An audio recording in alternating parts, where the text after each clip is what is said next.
What's up, guys? It's Chris, and welcome to VHB Engines. So, I had a couple video topics I wanted to talk about. I settled on two. I've already shot one. Probably going to see that one first uploaded and then talk about this one. Okay, so I think pretty much all the community at this point is aware of vane stands. And, because of them, we've had a new popularity surge in the engine cart, right? And then the whole thing with vane stands was marketing as a swap cart. Like, so you put the engine on this stand and then it sits where it's supposed to be. Then you can bolt the transmission, all that stuff on there, and you can drop the car on it. Now, I'm not the biggest fan of jacking a car super high into the air and dropping it on. And I don't have a lift, so that would be what I'd have to do. I've always been a cherry picker kind of guy. But I can't deny the fact that even though jacking the car to the moon would be a bit of a pain in the ass, or at least that's how I feel personally, it's still better than the cherry picker thing, because that's one of those things where if you don't have the proper balancing bar and you don't have the proper chains or mount points, then that itself, dropping a swap into place and getting it to line up properly, can be a potential pain in the ass. It seems like it's something that would be simple, but can take up a lot of time.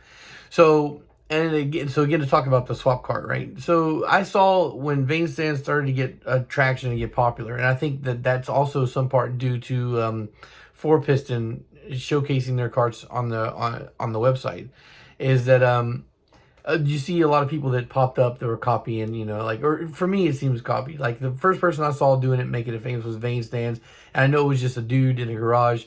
So when I saw a bunch of people kind of making light of what he was doing, I felt some kind of way for this guy. I was like, this is a dude that's coming up, grinding. Like, why don't we show support instead of just trying to downplay and mimic what he's doing?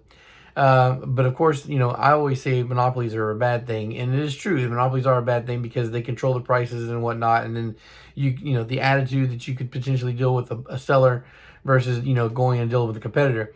So PLM was also another company that puts out the cart. They keep them in stock. You can get it right away, so there's no wait time, and it's only like half the price of the vane stands. I think the vane stands is $200+. PLM looks pretty much the same exact setup. I mean, it's not as diverse in the color scheme or whatnot. You only get the one. You don't have choices. But from what I can see, it looks exactly the same as the vane stand, and it's like $130.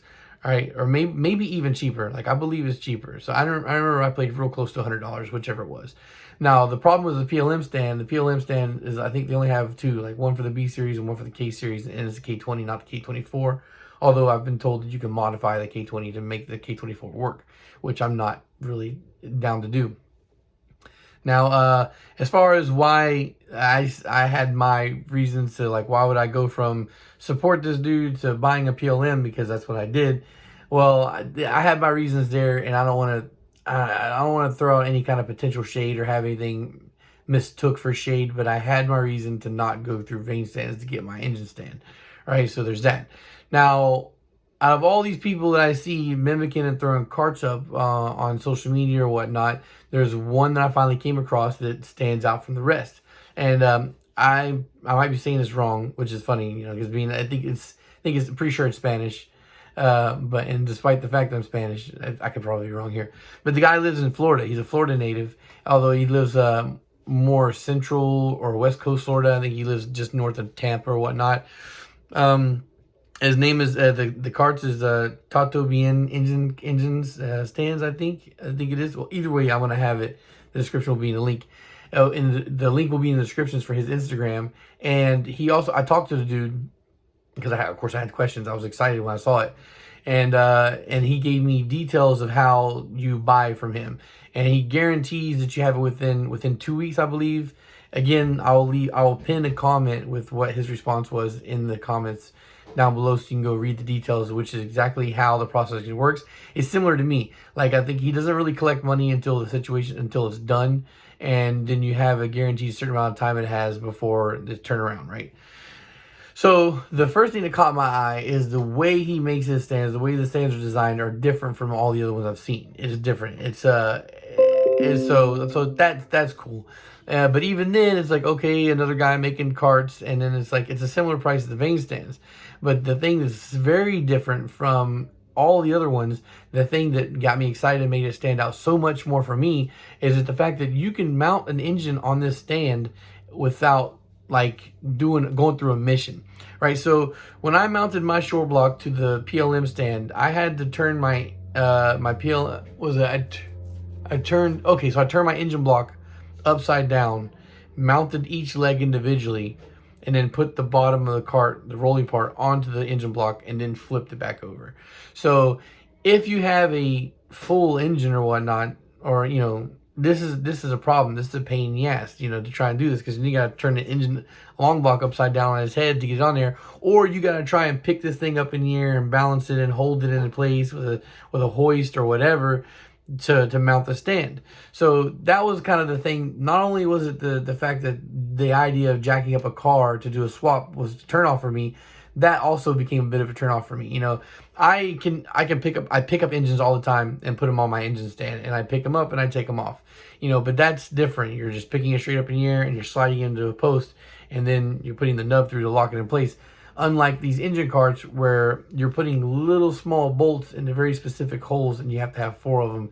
You got to get at least 3 of them in before you can let this engine go. And it's virtually impossible unless you're fucking some kind of mutant freak power to be able to hold the long block or even a short block with one hand while you're threading in these bolts with the other.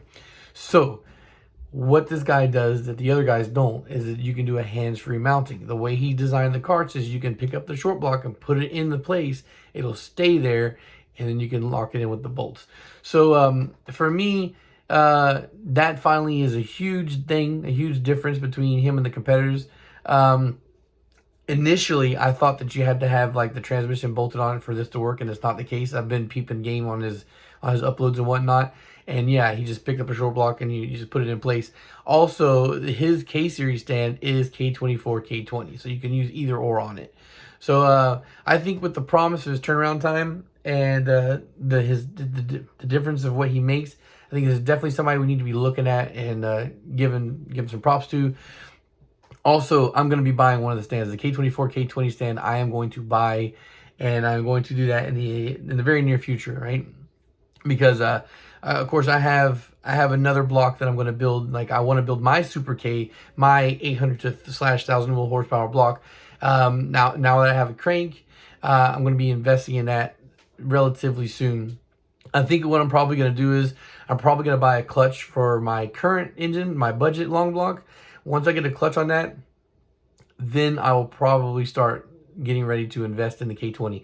And the most likely thing I'll do is I'll send out the block to get CSS first. So I'll buy pistons, get a CSS machined, then go back and get rods. And at that point, then I'll do whatever I want to do. So, but it's not a priority to finish that block. It's just something I want to do. And if I start building that block, then I got to make space for it. And that's a whole other fucking thing.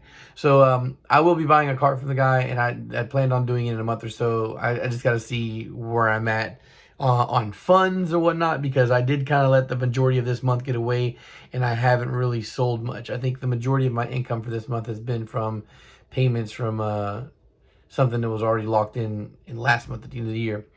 So, gotta see what's going on, guys. Like, there's a couple of you guys that are standing by right now waiting with stuff on order. That'll be taken care of tonight. Just keep watching Instagram, guys. You'll see the posts in progress tonight. And I think the only thing I need to ship out right now is that short block and a oil pump, and they will both be ship ready tonight. Just, you should, if you're poking around Instagram, you'll see them wrapped up and ready to go. All right, guys. So again, I'll leave the details in the comments down, pinned comments, and feel free to hit that guy up and give him a like and a follow, or I guess a follow is a like or whatnot on Instagram. So go check that out, and my social media links are in the description down below as well. And peace. Thanks for watching.